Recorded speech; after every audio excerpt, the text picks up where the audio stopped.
Hello, everyone. My name is Kayla Fontaine, and I'm an implementation specialist here at Upsert. As you may know, we are a consulting company focused on business solutions, ranging from sales to customer service to marketing automation, and we're proud to announce that we were recently named Sugar's fastest growing partner in 2022. I would like to welcome you all to Navigating Your Customer Journeys with Sugar, a webinar where we will be showcasing some of Sugar's more advanced features and discussing how to leverage them into mapping effective and efficient customer journeys.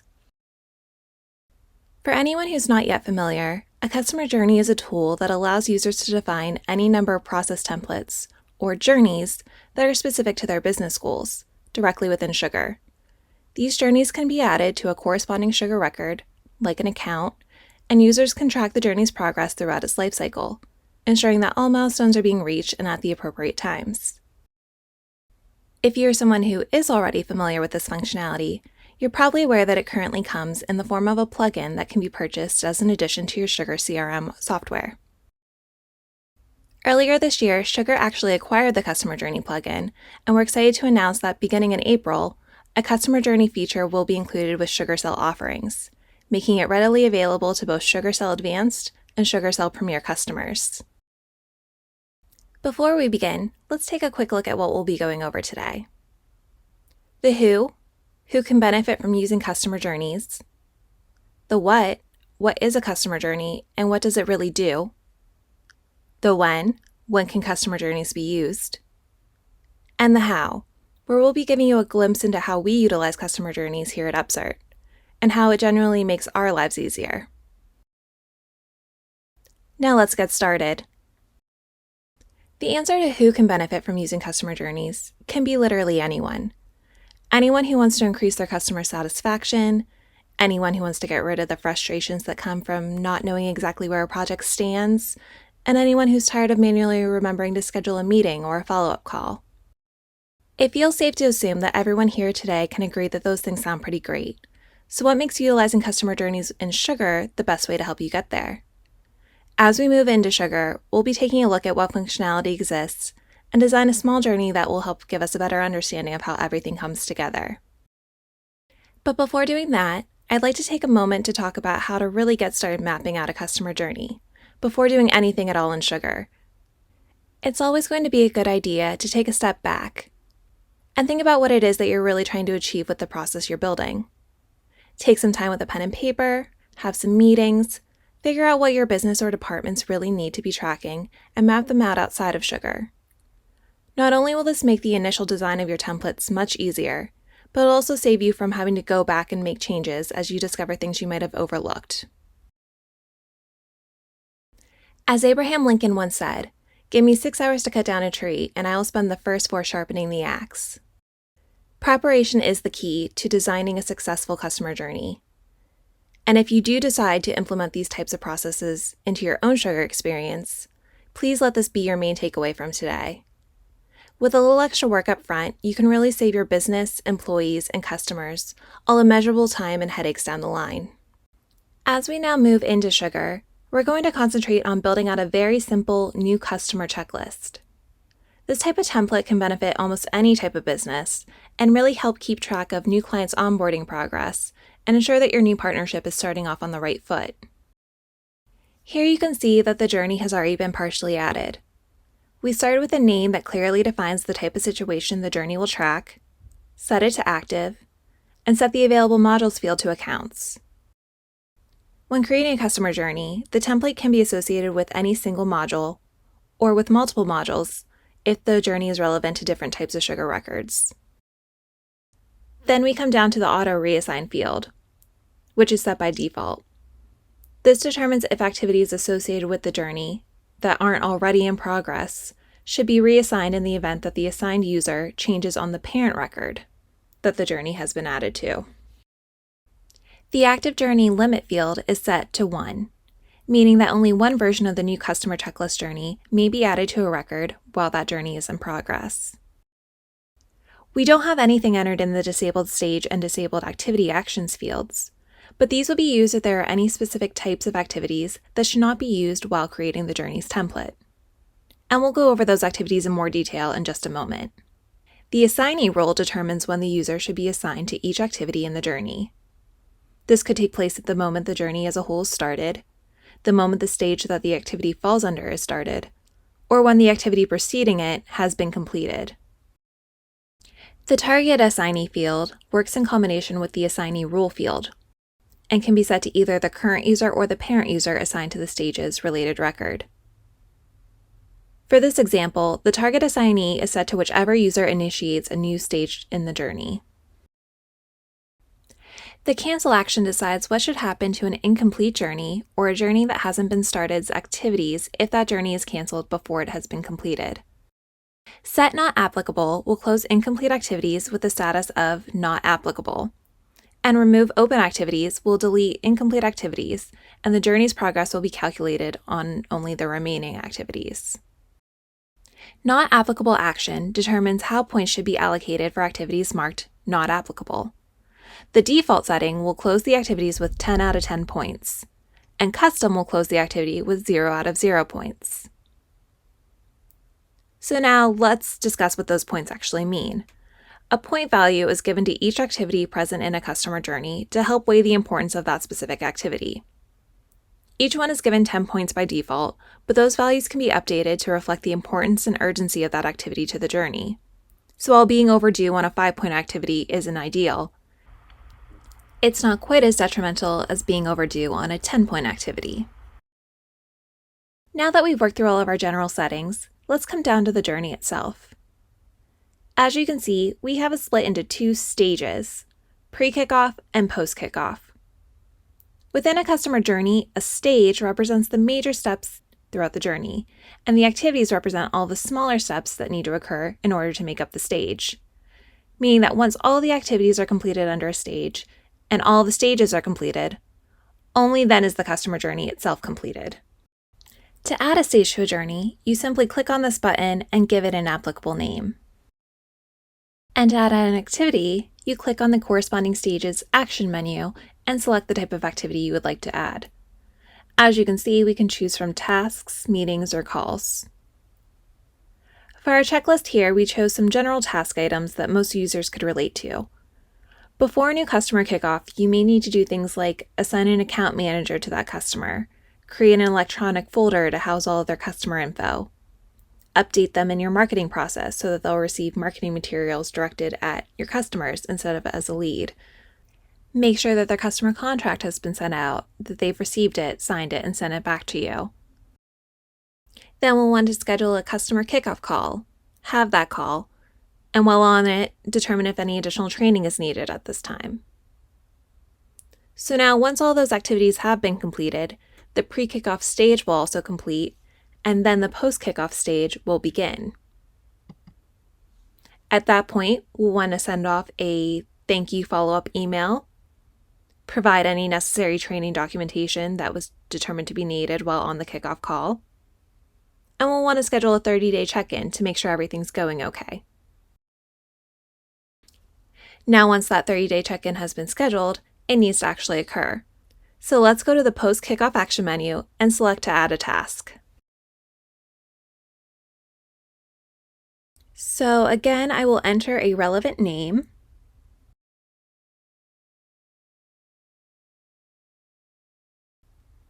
I'm going to leave the activity type as a task, but it can be changed at this point if it's needed.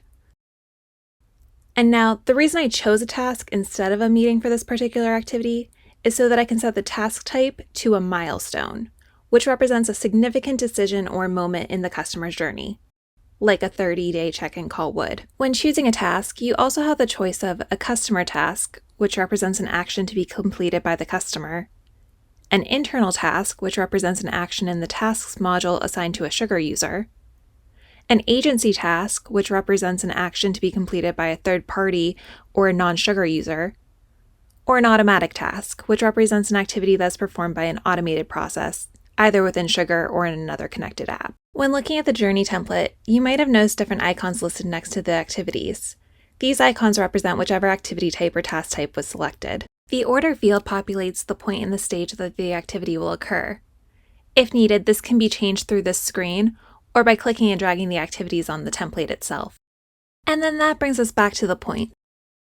Again, each activity will default to a maximum 10 points, but it can be set to anywhere between 1 and 10 depending on the activity's significance to the stage and the journey as a whole. Next, we have the blocked by activity and blocked by stage fields. These allow a user to set one or more activities or stages that must be completed before this particular activity can be started. Since a call has to be scheduled before it can take place, I'm going to select the previous activity as a blocker. Now, the customer journey template just pulls in the name of the journey the activity is associated with. And the priority defaults to medium, but can also be set to high or low depending on the task's need. The URL field can be used to insert an internal Sugar URL or an external URL that will help the user complete the activity. And then we have the assignee role and the target assignee fields, which are set to inherit from what was entered under the template's general settings. A user can change these settings on an individual activity that will override the templates. Now, one aspect of customer journeys in Sugar that I think is especially helpful is the ability to use an activity on one journey to trigger the start of another journey. To do so, I would just go down to the Start Next Journey field and select the journey that should begin as soon as this activity has been completed in the original journey. Now let's scroll down and take a look at some other features a customer journey can offer. Since a customer journey's primary function is to track the progress being made on a process, it's important to make sure that those tracking methods are as accurate as possible. Here we have the ability to select a start date to determine when the activity's progress timer will begin in relation to the journey or the stage, or a due date to determine when the activity's progress timer will recognize that the activity is due. Now, there are a number of scenarios that can be used to determine a start or a due date, but since I'm adding a 30-day check-in call, I'm going to set a due date by selecting a due date type of days from specific activity completed, setting the due days to 30, and searching for and selecting the customer kickoff call activity we had in the pre-kickoff stage. Now my new customer checklist journey knows that this call should be taking place exactly 30 days after the previous one, if possible. Next, let's head down to the momentum section. In a customer journey, momentum is the optimal amount of time that should occur between stages and activities. Similar to the progress points that we discussed earlier, momentum is also calculated by using a point system associated with each activity. To determine these points, we need to set a momentum start trigger date, and we are going to use the when previous activity completed option. In this case, the previous activity is scheduling the check-in call, so let's say that the actual call should be taking place within 7 days of being scheduled. To reflect that, we are going to set the momentum due days to 7 and the momentum due hours to 0.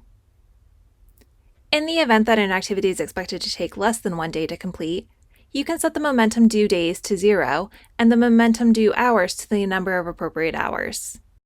And, like progress points, the momentum points will default to the maximum number, which in this case is 100, but these can, again, be updated to best reflect the amount of work involved in each activity. Now that we have our momentum added, let's go ahead and save our activity, and you can see that it gets added to the bottom of our second stage. The little trophy signifying that it's a milestone, and the little no symbol signifying that there's a blocker in place that will keep it from being prematurely completed. Now let's get ready to see this customer journey in action. As we move to an account record, you'll see that if we scroll down, there's a customer journey section located between the record and its subpanels. If you wanted to manually attach a journey to a record, you could do so through this dropdown. However, you'll get the most value out of a customer journey through automation and setting journeys up to trigger at a specific time in a record's lifecycle. If we scroll back up, I'm going to update the account status from a prospect to a customer. And click Save. And when we go back down to the customer journey section we were just looking at, we'll find that the new customer checklist has already populated. This is done through the ever-useful Sugar BPM. To automate this customer journey, we created a new customer checklist process definition. As we saw in the record, the process is set to trigger when an account status is specifically moved from a prospect to a customer.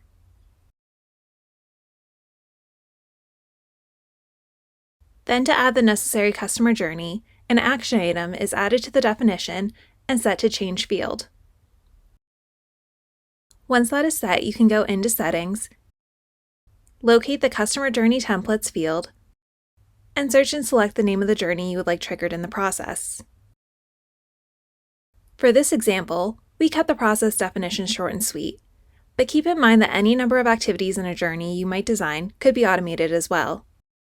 This could include adding tasks or meetings, and even canceling or deleting a journey when specific conditions are met. Automation takes the customer journey from another manual work list to a dynamic tool that takes care of business for you. Now that we have reviewed how to set up a customer journey, let's make our way back to the account record so we can see what a customer journey does for you once it's finally been started. As we scroll back down, we can once again see the stages and activities that we created in the template pull through. Once again, you'll notice the different icons present to represent the different types of activities added, as well as user images showing who the activity is currently assigned to, and dates showing next to activities that were created with specific start and due dates. These visual cues are helpful in giving insight into the journey at a glance. Also present next to each activity is a checkmark and drop-down action menu. The drop-down menu displays different options depending on the type of activity, but a user can come here to manually start a task, edit the activity, or add additional activities if needed. You may notice that there are no checkmarks listed next to either of our customer calls, which is due to the blockers added to their setup. Let's go ahead and start to complete a few, and we'll see that once the customer kickoff call is scheduled, the option to complete the milestone appears. Now let's turn our attention onto the methods used for monitoring a customer journey. As I completed those activities, the progress bar shown above the journey began to fill in blue. Like we touched on when working through our template setup, a journey's progress is tracked through points. The progress bar will update as each activity is completed, based on the number of points 1 through 10 that are associated with that specific action. If we look over to our right, you'll see a customer journey progress dashlet that is monitoring the same information. There we can see that the journey is measuring at 50% complete due to 6 of its 12 activities being accomplished. Above that, you can also see the customer journey momentum dashlet. This reflects how well a journey is performing in terms of the points and timeframes that were placed on the individual activities in their template settings. These scores will only begin to track once an activity is officially started. So let's say that we started determined training needs and didn't complete it in the amount of time designated in its momentum settings. At that point, we would start to see that gauge move away from 100. These scores can also be viewed through a customer journey list view dashlet, where all customer journeys can be monitored without the need to go into individual records. Or they can be easily pulled through reporting. As we leave Sugar, let's think about the name customer journey. You might assume that it's strictly intended for keeping close tabs on customer communication and ensuring that the relationship stays on course. And that is obviously a large part of it. Like the new customer checklist we just built, there are a number of ways to utilize this tool to improve the customer experience. This can range from a sales process map that can track every step of a sale from the initial lead to the signed contract, to a client training map that can ensure that customers are gaining important knowledge skills and help to catch and remedy any pain points that could cause larger issues down the line, to a case management map that can track that every case in your system is being handled appropriately from its initial receipt throughout its investigation and follow-ups. But guess what? Customer journey can do more than track customer communications and milestones. It's arguably equally as valuable at maintaining internal business processes as it is at customer-facing ones. With a little imagination, you can easily map out all sorts of processes directly into your Sugar, increasing visibility in all areas. For example, let's say a new employee is hired into your organization. You could trigger a customer journey to track every detail of their onboarding process to make sure that they have everything that they need to succeed from day one. It could be used across departments to make sure that HR has their necessary documentation, IT has their emails and passwords set up, meetings with necessary management are taking place, and their training is occurring as expected. And the list goes on. You could also create templates to navigate through internal processes like software testing, documentation creation and editing, and product releases and upgrades to make sure that nothing is being launched out into the world without thorough checks and balances occurring first. You could even create a template that can be used to handle your marketing processes to navigate who you reach out to, at what points in time, and through what methods. There really are no limits to what these templates can do, So even if your organization has some out-of-the-box processes that it follows, there's most likely a way to create a customer journey that will perfectly suit your needs and help guarantee that all your trains are running on time. Here at Upsert, we don't just market and sell sugar and customer journeys. We want you to know that we really depend on these features ourselves. Customer satisfaction is our #1 priority, and we trust that implementing our customer journey maps will assist us on always delivering just that. And since we believe in it so much, we wanted to give you all a little look inside of our own sugar to see some of the ways that we have come to use these features to help build our relationships with our customers, as well as organize and streamline our own internal processes. First, we have a new SugarCRM customer journey that is triggered when a customer is brand new to sugar. This journey covers the yearly planning we invoke when getting a new customer up and running with our new CRM. It's comprised of monthly calls with our customers, internal check-ins on their account progress, and quarterly plans and reviews. Notice in this type of journey, we are utilizing a number of different activity types. Once a customer completes their year as a new SugarCRM customer, or if they were always a customer, they'll move into our Renewing SugarCRM customer template that tracks all yearly planning for all of our pre-existing sugar clients. This map is very similar to the one we just saw, but by separating out brand new sugar customers from the already established customers, it allows us to ensure users are getting an experience that's more tailored to their personal journey. Next up, we have a new development services journey that triggers when a customer purchases a consultation or development service. This process ensures that everything is properly prepped and ready to go, no matter what specialized project we're embarking on with one of our customers. Next, as you may or may not already know, here at Upsert we have an ever-growing number of specialized plugins that we offer in hopes of bettering an already great sugar experience. With that said, we provide customers free plugin trials at their request to try out any of these features for 30 days, and we implement a customer journey to follow that process from plugin install to training to trial completion. Now let's say that the plugin trial period went well. The customer will then follow our plugin customer journey that covers the yearly planning for any and all of our plugins, including Upsert BPM Essentials, Upsert Launchpad, and Upsert Pseudo, just to name a few. If you're still not convinced that customer journey mapping can provide the outstanding benefits to your business that we discussed here today, just know that according to Sugar, users have been known to save up to 90% of clicks by being able to automate so many of their previously manual tasks. So by simplifying your complex processes by leveraging these types of features, you can end up drastically increasing staff productivity. This is a win for your business and a win for your customers. I hope you enjoyed our discussion today on navigating your customer journeys in Sugar. If you have any additional questions on this topic, please do not hesitate to reach out to me directly at kayla.fontaine@upsertconsulting.com. This concludes today's webinar. I, along with everyone here at Upsert, would like to thank you again for joining us today to learn a little more about customer journeys.